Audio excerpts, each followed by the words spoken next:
누군가 당신을 무시했을 때 당신은 어떻게 했는가? 화를 냈는가? 아니면 또 참았는가? 그런데 이상하다. 화를 내도 무시당하고 참아도 또 무시당한다. 도대체 왜 그럴까? 더 이상한 건 당신이 잘못한 게 없는데도 그렇다는 것이다. 자식에게 한마디 했는데 말을 끊어버린다. 며느리가 내 말을 듣지 않아도 괜히 눈치를 본다. 친구가 사람들 앞에서 나를 무시해도 웃어넘긴다. 그런데 집에 돌아오면 그 말이 자꾸 생각난다. 내가 뭘 잘못했나? 내가 너무 만만한가? 혹시 당신도 이런 생각을 해본 적 있는가?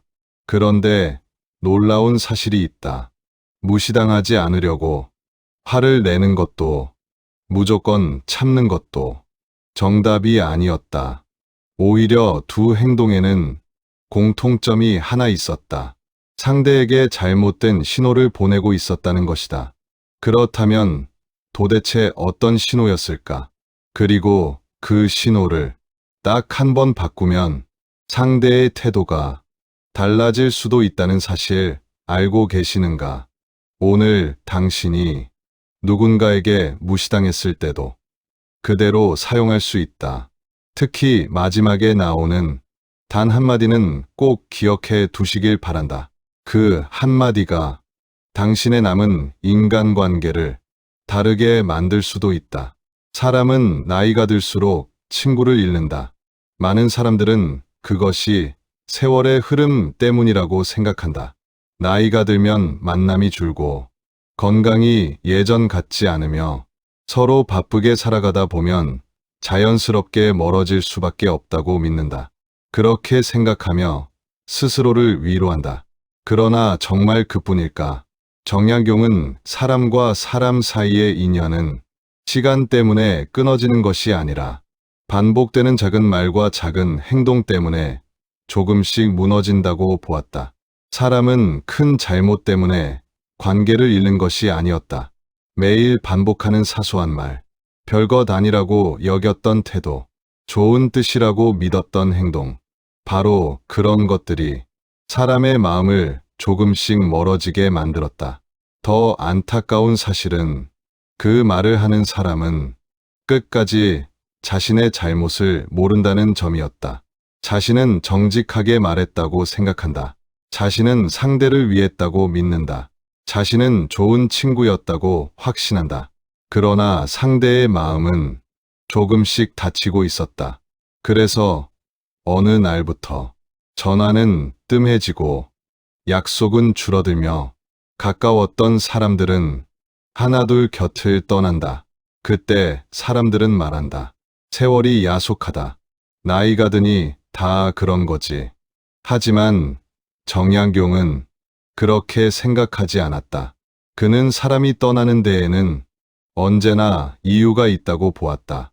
그리고 그 이유는 대부분 아주 가까운 곳에 있었다.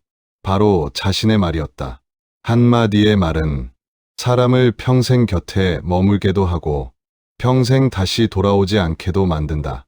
그래서 정약용은 말을 배우는 것이 사람을 얻는 첫걸음이라고 강조했다. 오늘 이야기는 친구를 잃은 사람의 이야기가 아니다. 어쩌면 아무 이유도 모른 채 조금씩 사람을 잃어가고 있는 우리 모두의 이야기일지도 모른다. 오늘 함께 살펴볼 것은 정약용이 평생의 경험 끝에 깨달은 사람들이 무심코 반복하는 5가지 말습관이다. 혹시 그 가운데 하나라도 지금의 내 모습과 닮아 있다면 오늘 이 이야기는 남은 인생의 인간관계를 바꾸는 작은 전환점이 될 수도 있을 것이다. 오늘 영상을 끝까지 보시면 혹시나도 무심코 사람을 잃는 말을 하고 있었던 것은 아닌지 스스로 알게 되실 것이다. 이른이 넘은 노인 하나가 평생을 알고 지낸 이웃에게 배신을 당했다. 믿었던 사람에게 돈을 떼이고 그 사실이 온 동네에 소문으로 퍼졌다. 그런데 그 노인은 화를 내지 않았다. 서운한 기색도 억울한 표정도 짓지 않았다. 그저 웃으며 마당에 앉아 차 한 잔을 내밀었을 뿐이다. 그 모습을 지켜보던 젊은 이웃이 참지 못하고 물었다. 당신 바보 아니냐고, 어떻게 그렇게 태어날 수 있느냐고, 속이 타들어가지 않느냐고. 노인은 찻잔을 내려놓으며 이렇게 답했다. 내 마음이 다 드러나는 순간 나는 그 사람의 소나기에 들어가는 것이다. 우리는 어릴 때부터 솔직한 사람이 되라고 배웠다. 속마음을 숨기지 말라고, 정직해야 한다고 배웠다. 그런데 나이가 들수록 그 가르침이 오히려 독이 되는 순간이 찾아온다. 젊을 때는 문제되지 않던 솔직함이 노년에는 자신을 위험에 빠뜨리는 열쇠가 되기도 한다. 사람들은 나이 든 사람의 표정을 유심히 읽으려 한다. 기분이 좋은지, 돈이 있는지, 자식들과 사이가 좋은지, 외로운지. 겉으로는 안부를 묻는 척하지만 실제로는 정보를 수집하는 것이다. 물론 모든 사람이 그런 것은 아니다. 진심으로 걱정하고 아끼는 마음으로 안부를 묻는 사람도 많다. 하지만 그 좋은 마음과 나쁜 의도를 겉모습만으로는 구분하기 어렵다는 것. 그것이 바로 우리가 스스로를 지켜야 하는 이유다. 그 모든 정보를 다 읽어낸 순간 상대는 당신을 다루는 방법을 알게 된다. 언제 다가와야 하는지, 어떤 말을 건네야 마음이 열리는지, 무엇으로 흔들 수 있는지. 그렇다면 오늘 스스로에게 한번 물어보시기 바란다. 당신은 지금 얼마나 많은 사람에게 당신의 속을 다 보여주고 있는가? 그리고 그 대가로 무엇을 잃고 있는가?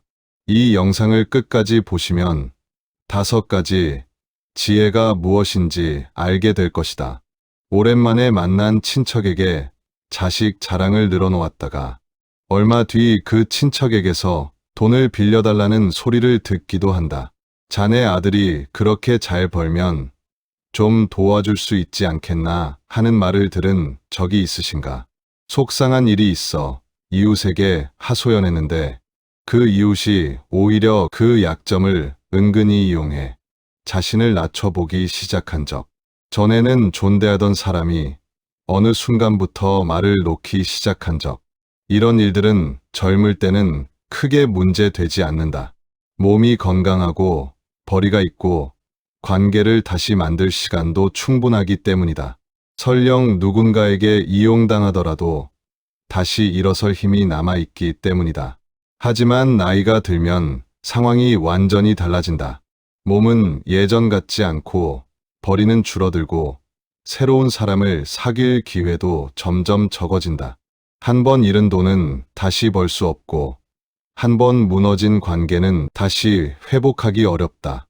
그런 상태에서 마음까지 다 드러내놓고 살면 누군가는 반드시 그 틈을 파고든다. 부끄러운 이야기지만 이것이 현실이다. 나이 든 사람의 순수함과 정직함을 존중하는 사람도 분명 있지만 그것을 약점으로 이용하려는 사람도 세상에는 분명히 존재한다. 경찰청 통계만 보아도 노년층을 노린 사기 범죄는 해마다 늘고 있다. 그리고 그 범죄자들이 가장 먼저 노리는 것은 바로 상대방이 스스로 흘리는 정보다. 사기꾼들은 처음부터 낯선 얼굴로 다가오지 않는다. 동네 마실을 함께 다니고 경로당에서 커피를 나누어 마시고 몇 달, 때로는 몇 년에 걸쳐 신뢰를 쌓는다. 그리고 그 신뢰를 쌓는 동안 상대방이 스스로 흘리는 정보를 하나하나 조용히 모아둔다. 퇴직금이 얼마인지, 자녀가 몇이나 있는지, 배우자와 사별했는지, 혼자 사는지, 몸이 어디가 불편한지. 이 모든 것이 조각조각 모이면 어떤 말로 접근해야 가장 효과적으로 마음을 흔들 수 있는지가 자연스레 드러난다. 그렇게 다가온 사람은 처음에는 아무것도 요구하지 않는다. 오히려 먼저 베풀고 먼저 챙겨주는 듯한 인상을 준다. 그래서 더욱 경계심이 풀어지고 마음이 활짝 열리는 것이다. 당신은 지금까지 몇 번이나 다 보여주고 나서 후회했는가? 곰곰이 떠올려 보시기 바란다. 어쩌면 지금 이 순간에도 당신 곁에 누군가는 당신이 무심코 흘린 이야기를 조용히 기억하고 있을지도 모른다. 우리는 평생 이런 말을 들으며 살아왔다. 솔직한 사람이 되어라. 마음을 열어야 사람을 얻는다. 거짓 없이 사는 것이 가장 좋은 삶이다. 틀린 말은 아니다. 가까운 가족, 진심으로 믿을 수 있는 벗에게는 마음을 여는 것이 맞다.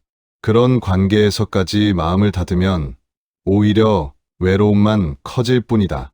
문제는 그 상식을 아무에게나 똑같이 적용할 때 생긴다. 정직함과 무방비는 다른 것이다. 솔직함과 자기 노출은 다른 것이다. 많은 노인들이 두 가지를 구분하지 못한 채 살아간다. 그래서 처음 만난 사람에게도 통장 잔고를 이야기하고 자식들 사이의 갈등을 시시콜콜 털어놓고 자신이 얼마나 외로운지를 먼저 고백해버린다. 왜 이런 일이 생기는가? 노년기에는 외로움이 커지면서 누군가 관심을 보이면 그것이 반가운 나머지 방어벽을 스스로 허물어버리는 경우가 많기 때문이다. 말을 들어주는 사람이 있다는 것만으로도 고마워서 묻지 않은 것까지 술술 이야기하게 되는 것이다. 그 순간 상대는 당신이라는 사람을 완전히 읽어버린다. 당신이 무엇을 두려워하는지, 무엇을 갖고 있는지, 어디가 약한지, 그리고 무엇을 그리워하는지까지 정보는 힘이다. 그리고 그 정보를 넘겨준 사람은 자신도 모르는 사이에 약자가 된다. 관계란 원래 균형이다. 서로가 서로에 대해 비슷한 만큼 알고 있을 때 그 관계는 대등하다. 하지만 한쪽이 일방적으로 모든 것을 알고 있다면 그 관계는 이미 대등하지 않다. 생각해 보시기 바란다. 당신은 상대방의 통장 잔고를 아는가? 상대방이 언제 아픈지, 무엇을 두려워하는지 아는가? 아마 모를 것이다. 그런데 상대방은 당신의 그것을 다 알고 있다면 그 관계는 이미 기울어져 있는 것이다. 겉으로는 다정한 이웃, 친한 친구처럼 보여도 정보의 저울은 이미 한쪽으로 기울어 있는 셈이다. 그리고 그 기울어진 저울은 언젠가 반드시 관계 속에서 어떤 형태로든 모습을 드러낸다. 그것이 이용의 형태일 수도 있고 무시나 얕봄의 형태일 수도 있다. 그렇다면 왜 속을 감추는 사람이 되어야 하는가? 여기서 많은 사람이 오해하는 지점이 있다. 속을 알 수 없는 사람이 되라는 말은 거짓말을 하라는 뜻이 아니다. 사람을 속이라는 뜻도 아니다. 차갑고 냉정한 사람이 되라는 뜻은 더더욱 아니다. 정약용 선생이 말한 것은 훨씬 더 깊은 지혜였다. 겉으로는 평온했고 속으로는 학문에 몰두했다. 우리는 흔히 감정을 숨기는 것을 억압이라고 생각한다. 참는 것은 병이 된다는 말도 있지 않은가. 하지만 정약용에게 그것은 억압이 아니라 전략이었다. 자신을 지키기 위한, 그리고 더 큰 뜻을 이루기 위한 선택이었다. 그는 감정을 없앤 것이 아니라 감정을 다스릴 줄 알았던 것이다. 나이가 든다는 것은 어떤 의미에서는 매일이 작은 유배지와 같다. 주변에는 당신의 재산을 궁금해하는 사람, 당신의 건강 상태로 앞날을 계산하는 사람, 당신의 외로움을 이용해 접근하는 사람이 섞여 있다. 겉으로는 모두 웃는 얼굴을 하고 있지만 그 속내는 알 수 없다. 그 안에서 살아남고 품위를 지키고 존중받는 방법. 그것이 바로 속을 함부로 드러내지 않는 지혜다. 이는 사람을 미워하라는 말이 아니다. 다만 세상에는 여러 종류의 사람이 있다는 것을, 그리고 그중 일부는 당신의 약점을 파고들 수도 있다는 것을 냉정하게 인정하고 대비하라는 뜻이다. 정약용은 유배지에서도 완전히 마음을 닫고 살지 않았다. 누구에게 무엇을 말할 것인지, 누구를 믿고 누구를 경계할 것인지 그는 늘 신중하게 판단했다. 이것이 바로 핵심이다. 마음을 여는 대상과 방법을 스스로 선택하는 것. 그것이 바로 속을 함부로 드러내지 않는 삶의 본질이다. 아무에게나 열려있는 문은 곧 아무나 드나드는 문이 된다. 반면 신중하게 열리는 문은 정말 필요한 사람만을 들인다. 노년의 삶에서 우리에게 필요한 것은 문을 완전히 걸어 잠그는 것이 아니라 그 문을 언제 누구에게 열 것인지를 스스로 결정할 수 있는 힘이다. 이 지혜는 단순히 옛말이 아니다. 현대 심리학도 같은 결론을 이야기하고 있다. 사람이 자신의 정보를 많이 노출할수록 상대방과의 관계에서 힘의 균형이 무너진다고 설명한다. 정보를 많이 가진 쪽이 자연스럽게 관계의 주도권을 갖게 된다는 것이다. 당신이 자신의 약점, 재산, 건강 상태를 먼저 다 이야기하는 순간 상대는 이미 당신보다 한 걸음 앞서 있게 된다. 당신은 상대에 대해 아는 것이 적은데 상대는 당신에 대해 아는 것이 많다면 그 관계는 이미 기울어진 저울과 같다. 사람은 예측 가능한 상대를 다루기 쉬워한다. 언제 화를 내는지, 언제 마음이 약해지는지, 어떤 말에 흔들리는지, 어떤 칭찬에 지갑을 여는지 이 모든 것이 파악되면 상대는 당신을 조종하는 방법을 정확히 찾아낸다. 반대로 감정을 함부로 드러내지 않는 사람은 상대에게 예측 불가능성을 준다. 예측할 수 없는 상대는 함부로 이용하기 어렵다. 계산이 서지 않기 때문이다. 사람은 이익을 얻는 것보다 손실을 피하는 것에 훨씬 더 민감하게 반응한다. 당신이 너무 쉽게 마음을 열고 정보를 내어주면 상대는 그것을 당연하게 여기게 된다. 그리고 나중에 당신이 거리를 두려할 때 상대는 손실을 입었다고 느끼며 오히려 서운함이나 배신감을 느끼기도 한다. 처음부터 적당한 거리를 유지했다면 생기지 않았을 갈등이 지나친 개방성 때문에 뒤늦게 생기는 것이다. 결국 처음에 지나친 친절이 나중에 큰 갈등의 씨앗이 되는 셈이다. 심리학자들은 자신의 감정과 정보를 스스로 조절할 수 있는 사람이 더 높은 자기 존중감을 유지한다고 이야기한다. 이를 자기 조절감이라고 부르기도 한다. 모든 것을 다 드러내는 사람은 타인의 반응에 쉽게 휘둘린다. 상대가 좋아하면 기뻐하고 상대가 실망하면 불안해한다. 자신의 감정이 타인의 반응에 종속되어 버리는 것이다. 반면 자신의 속도로 자신이 원하는 만큼만 드러내는 사람은 자기 삶의 주도권을 스스로 쥐고 있다는 안정감을 느낀다. 타인의 반응에 덜 흔들리고 자신만의 중심을 지킬 수 있다.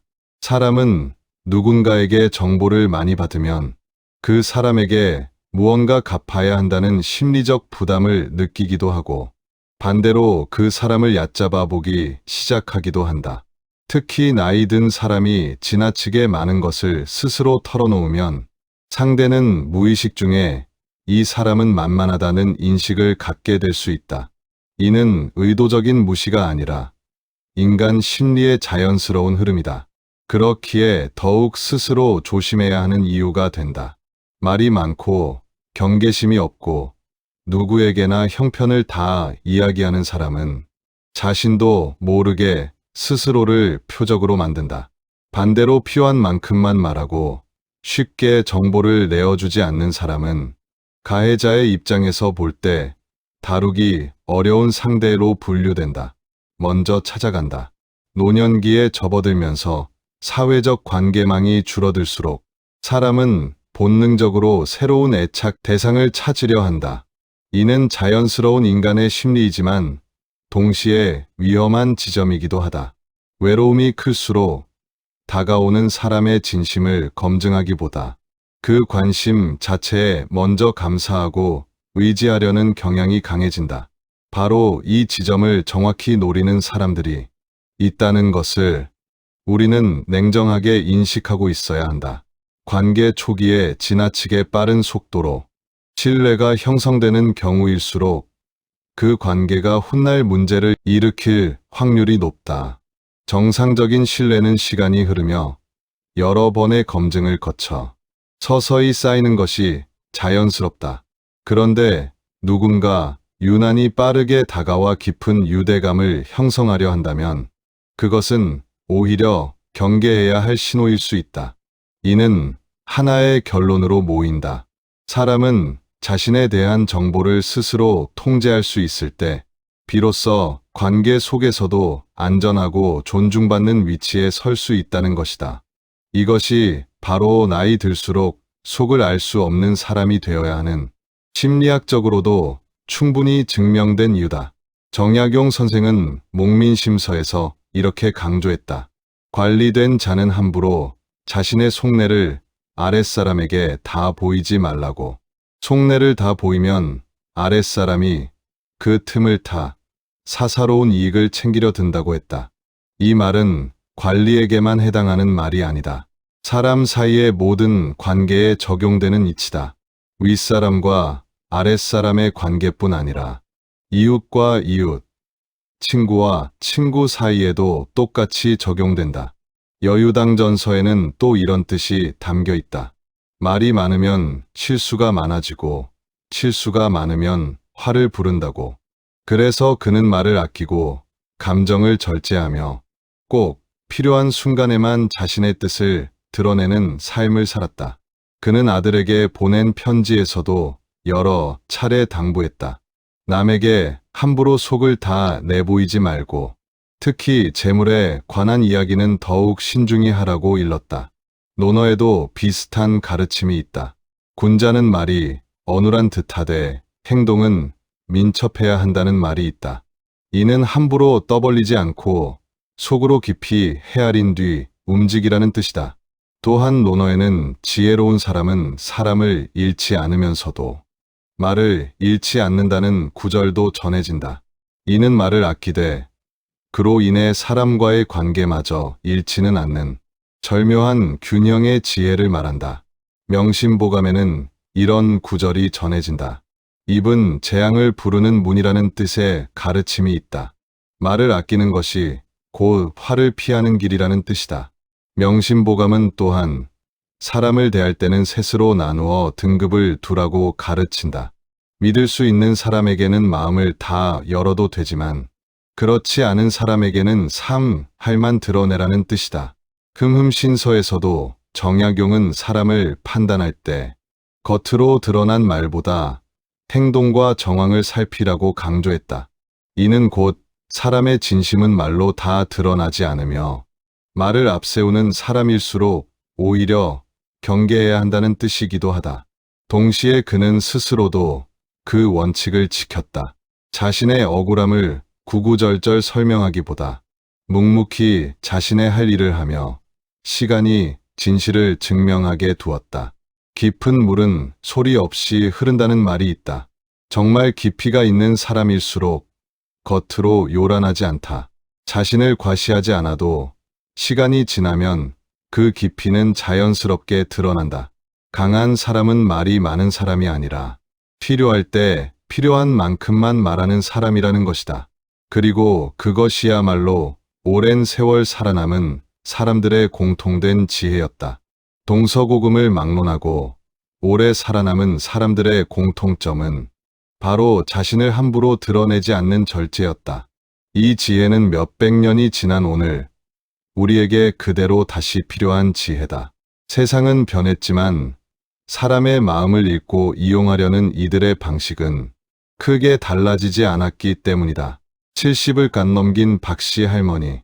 그녀는 마음이 여리고 정이 많은 사람이었다. 평생 남에게 싫은 소리 한 번 못하고 베풀며 살아온 삶이었다.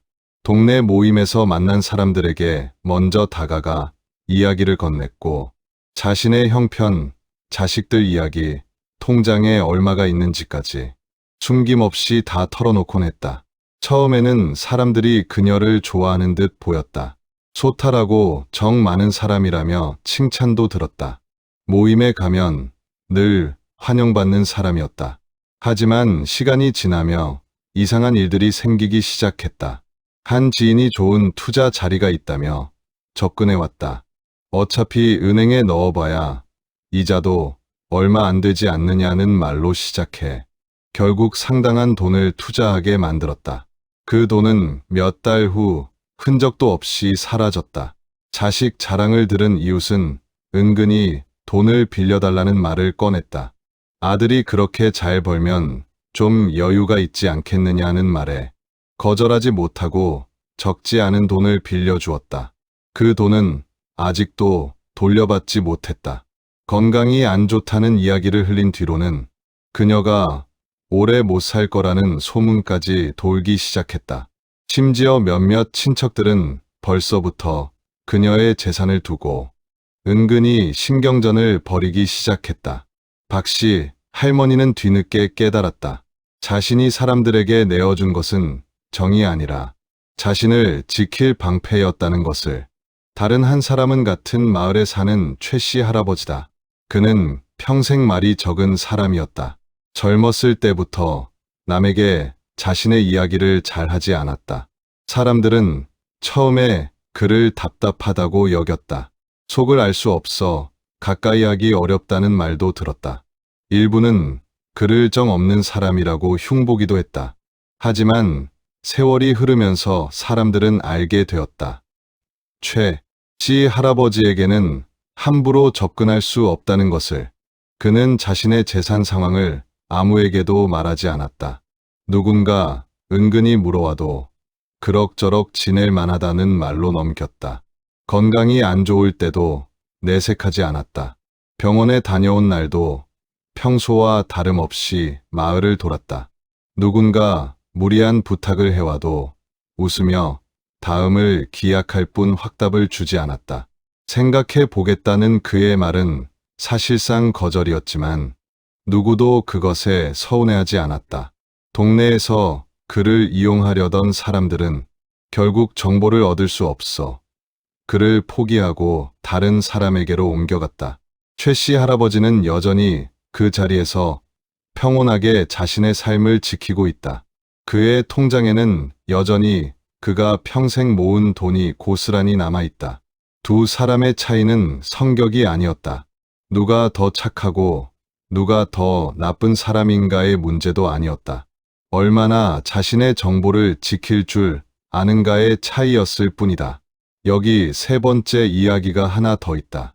60대 중반의 정씨 아저씨는 원래 사람을 좋아하고 정이 많은 성격이었다.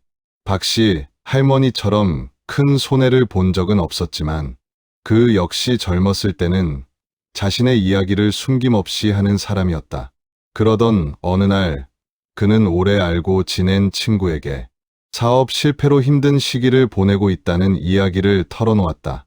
그런데 얼마 지나지 않아 그 친구가 자신과의 약속 자리를 슬슬 피하기 시작했다. 전화도 예전만큼 오지 않았다. 정씨 아저씨는 크게 상처를 받았다. 힘들 때 곁에 있어줄 줄 알았던 친구가 오히려 그 순간부터 거리를 두었기 때문이다. 이 일을 계기로 그는 깨달았다. 모든 관계가 다 감당할 수 있는 것은 아니라는 것을. 어떤 사람은 당신이 힘들 때 다가오고 어떤 사람은 당신이 힘들 때 오히려 멀어진다는 것을. 그날 이후 정씨 아저씨는 완전히 마음을 닫지는 않았다. 다만 이제는 힘든 이야기를 아무에게나 하지 않는다. 정말 힘든 시기를 지나고 있을 때일수록 그 이야기를 나눌 사람을 더욱 신중하게 고른다. 그는 이렇게 말한다. 슬픔도 아무데나 심으면 자라지 않는다. 좋은 땅에 심어야 위로라는 열매가 맺힌다. 이 세 사람의 이야기가 우리에게 말해주는 것은 하나다. 누구에게 무엇을 얼마나 말할 것인가를 선택하는 능력. 그것이야말로 노년의 삶을 지키는 가장 중요한 기술이라는 것이다. 박씨 할머니처럼 재산을 잃을 수도 있고 정씨 아저씨처럼 마음을 다칠 수도 있다. 형태는 다르지만 원인은 결국 하나로 모인다. 자신의 정보를 지키지 못했다는 것이다. 반면 최씨 할아버지처럼 정보를 신중히 지킨 사람은 재산도 마음도 그리고 무엇보다 자신의 품위도 온전히 지켜낼 수 있었다.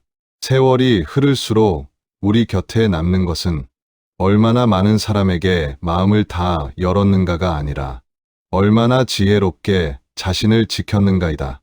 그렇다면 어떻게 해야 하는가? 여기까지 들으면 이런 의문이 들 수 있다.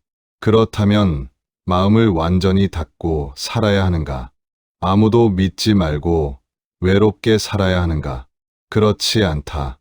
정약용이 유배지에서도 아들에게 편지를 쓰고 제자들과 학문을 나누었듯 마음을 나눌 사람은 분명 있어야 한다. 다만 그 대상과 방법을 지혜롭게 선택해야 한다는 것이다. 지금부터, 오늘부터 바로 실천할 수 있는 5가지 방법을 전해드린다. 첫째, 재정 상태는 가족 외에는 말하지 않는다. 통장 잔고, 부동산, 연금 액수 같은 구체적인 숫자는 아무리 친해 보이는 이웃, 지인에게도 말하지 않는다. 꼭 이야기해야 한다면 그럭저럭 지낼 만하다 정도로 뭉뚱그려 답한다. 구체적인 숫자는 언제나 상대에게 계산할 거리를 만들어준다. 특히 투자를 권유받거나 돈을 빌려달라는 부탁을 받았을 때 내 형편은 넉넉하지 않다는 말을 미리 습관처럼 해두는 것도 좋은 방법이다. 이 한마디가 수많은 부탁을 미리 막아주는 방패가 되어준다. 둘째, 건강 이야기는 필요한 사람에게만 한다. 병원 다녀온 이야기, 아픈 곳에 대한 이야기는 가족이나 정말 믿을 수 있는 사람에게만 나눈다. 동네 모임에서 굳이 먼저 꺼낼 필요는 없다. 건강이 안 좋다는 소문은 생각보다 빨리, 생각보다 나쁜 방향으로 퍼진다. 때로는 그 소문이 재산 문제, 상속 문제로까지 번지기도 한다. 누군가 물어온다면 요즘 괜찮다는 간단한 답으로 충분하다. 셋째, 감정을 즉시 다 드러내지 않는다. 화가 나는 일이 있어도, 서운한 일이 있어도 그 자리에서 바로 다 쏟아내지 않는다. 하루나 이틀 감정을 가라앉힌 뒤 정말 필요한 만큼만 표현한다. 즉각적인 감정 표현은 상대에게 당신을 흔드는 방법을 알려주는 것과 같다. 어떤 말을 하면 당신이 화를 내는지, 어떤 상황에서 당신이 약해지는지, 그것이 다 노출되기 때문이다. 넷째, 질문에는 질문으로 답하는 습관을 들인다. 누군가 사생활을 캐묻는다면 굳이 정직하게 다 답하지 않아도 된다. 그건 왜 궁금하세요? 하고 부드럽게 되물으며 자연스럽게 화제를 돌리는 연습을 한다. 이는 무례한 것이 아니라 자신을 지키는 정중한 방법이다. 또는 글쎄요, 저도 잘 모르겠네요. 하며 웃어넘기는 것도 좋은 방법이다. 모든 질문에 성실히 답할 필요는 없다는 것을 기억해야 한다. 다섯째, 결정을 즉석에서 내리지 않는다. 투자 제안, 금전 부탁, 중요한 약속은 그 자리에서 즉시 답하지 않는다. 생각해보고 다시 이야기하겠다는 한마디면 충분하다. 즉흥적인 결정은 대부분 후회로 이어지고 그 틈을 노리는 사람일수록 즉답을 재촉한다는 것을 기억해야 한다. 지금 아니면 안 된다고 서두르는 제안일수록 더욱 의심해 보아야 한다. 정말 좋은 제안이라면 하루나 이틀 시간을 두어도 사라지지 않는다. 오히려 그 시간 동안 사라지는 제안이라면 처음부터 당신을 위한 것이 아니었을 가능성이 크다. 믿을 수 있는 가족이나 자녀와 먼저 상의하는 습관을 들이는 것도 큰 도움이 된다. 여섯째, 마음을 나눌 사람을 미리 정해둔다. 모든 사람에게 마음을 닫으라는 것이 아니라 정말 믿을 수 있는 한두 사람, 가족이나 오래 검증된 것을 미리 정해두고 깊은 이야기는 오직 그 사람들과만 나눈다.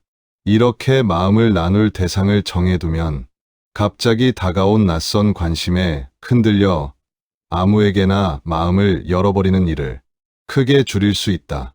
사람은 누구나 마음을 나누고 싶어 하지만 그 대상을 미리 정해두는 것만으로도 훨씬 더 안전해진다. 일곱째, 새로운 사람에게는 시간을 두고 마음을 연다. 누군가 유난히 빠르게 가까워지려 하고 처음 만난 지 얼마 되지도 않았는데 지나치게 깊은 이야기를 묻는다면 그 속도 자체를 경계해야 한다. 진짜 좋은 관계는 시간을 두고 천천히 쌓이는 법이다. 서두르는 관계일수록 그 안에 다른 의도가 숨어 있을 가능성이 크다.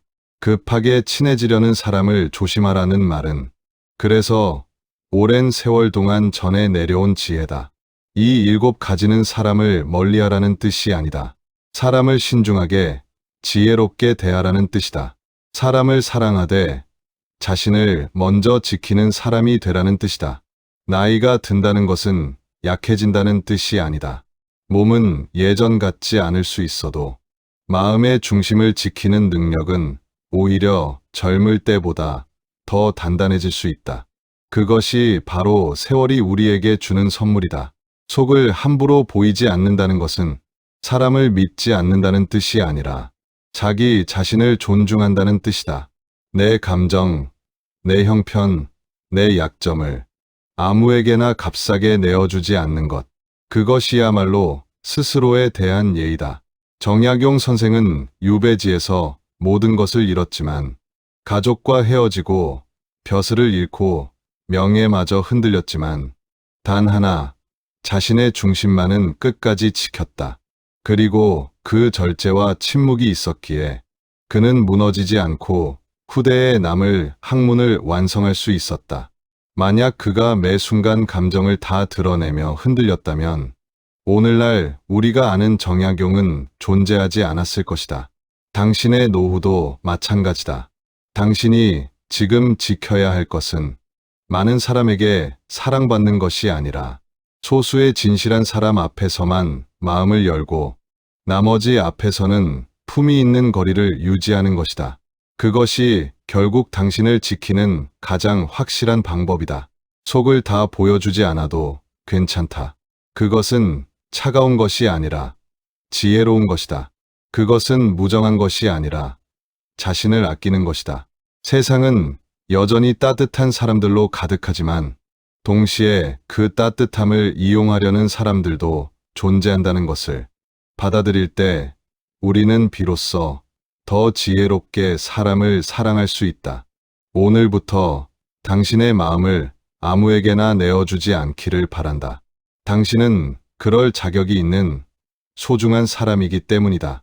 정약용 선생이 18년의 침묵 속에서 지켜낸 것은 결국 자기 자신이었다. 그리고 오늘 당신이 지켜야 할 것도 바로 당신 자신이다. 돌이켜보면 우리 삶에서 가장 큰 후회는 너무 아꼈던 말이 아니라 너무 쉽게 흘려버린 말인 경우가 많다. 한 번 내뱉은 말은 다시 주워 담을 수 없고 한 번 내어준 정보는 다시 거두어 드릴 수 없다.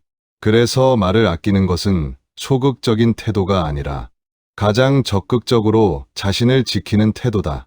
앞으로 살아갈 날들 속에서 당신에게 다가오는 모든 사람에게 마음을 다 열 필요는 없다. 누군가 서운해하더라도 그것이 곧 당신의 잘못은 아니다. 당신에게는 스스로를 보호할 권리가 있고 그 권리를 행사하는 것은 결코 부끄러운 일이 아니다. 오히려 그것은 오랜 세월을 살아온 사람만이 가질 수 있는 값진 지혜의 증거다. 정약용 선생이 유배지에서 써내려간 수백 권의 책은 그가 침묵 속에서도 결코 무너지지 않았다는 증거였다. 당신의 침묵과 절제 역시 언젠가 당신을 지켜낸 증거가 될 것이다. 먼 훗날 당신의 자녀와 손주들이 당신을 떠올릴 때 가장 먼저 기억하는 모습은 아마도 이런 모습일 것이다. 쉽게 흔들리지 않고 함부로 이용당하지 않고 조용히 그러나 단단하게 자신의 삶을 지켜낸 사람. 그리고 그런 당신을 보며 그들 또한 삶의 지혜를 배우게 될 것이다. 말을 아끼고 감정을 절제하는 삶은 결코 외롭거나 쓸쓸한 삶이 아니다. 오히려 그것은 진짜 소중한 사람들과 더 깊이 연결될 수 있는 여유와 힘을 남겨두는 삶이다. 오늘 이야기 어떠셨나요? 이 이야기가 마음에 와닿았다면 구독과 좋아요를 눌러주세요. 그리고 지금 이 순간 느낀 감정을 댓글로 남겨주시기 바랍니다. 살아오며 마음을 너무 다 보여줘서 후회했던 순간이 있다면, 혹은 반대로 침묵과 절제 덕분에 지킬 수 있었던 것이 있다면, 그 이야기를 함께 나누어 주시기 바랍니다. 완벽하게 마음을 감출 필요는 없습니다. 다만 오늘부터 누구에게 무엇을 얼마나 말할지 한 번 더 생각하는 습관만 들여도 충분합니다. 그 작은 습관 하나가 당신의 노후를 훨씬 더 단단하게 지켜줄 것입니다. 그리고 오늘도 정약용 인생지혜와 함께 당신의 하루가 조금 더 단단해지기를 바랍니다. 구독과 좋아요는 다음 이야기를 준비하는데 큰 힘이 됩니다. 감사합니다.